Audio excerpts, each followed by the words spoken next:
અને સાંભળજો સારું. હવે તો હમણાં તો હું મારા પ્રોગ્રામમાં સતત કહું છું નંદુભાઈ, આ બધા સેવકગણ આ કામ આવડું મોટું આપણે આવીને અહીંયા સમજો, અહીંયા આવીને જોઈ કેવું થાય આપણને ખબર? અરે વાહ કેવું સરસ, કેટલા સેકન્ડ થયા બોલવામાં?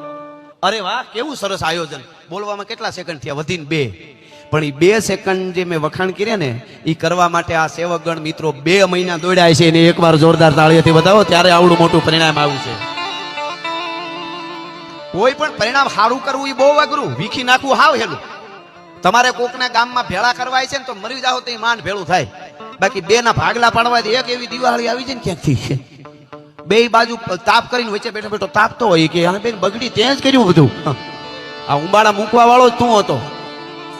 ઘણા માણસ છે ને, ઘણા માણસ રણની રેતી જેવા હોય, સૂરજ આથમી જાય તો જગતા હોય. બોલો હવે તો રેવા દે, દી આથમી ગયો, આગળ અંધારું થાય, ઝાકળ પડી છે આગળ, સૂરજ આથમી જાય તોય પોતે તો ઘણા માણસ છે ને એ ખાંડના ડબલા જેવા હોય, લાગે બહુ મીઠા પણ અંદર બાકસ પડી હોય.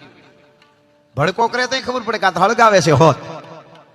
ઘણા માણસ બાવળ જેવા હોય, પોતાનામાં હારા ફળ ન આવે, આંબાના બગીચામાં વાયડું થઈને પીડ્યા હોય. આડા જાતા નહીં નકર હુળા હારવા કાઢશું પણ કોકની કેરીઓ તો ખાવા દે.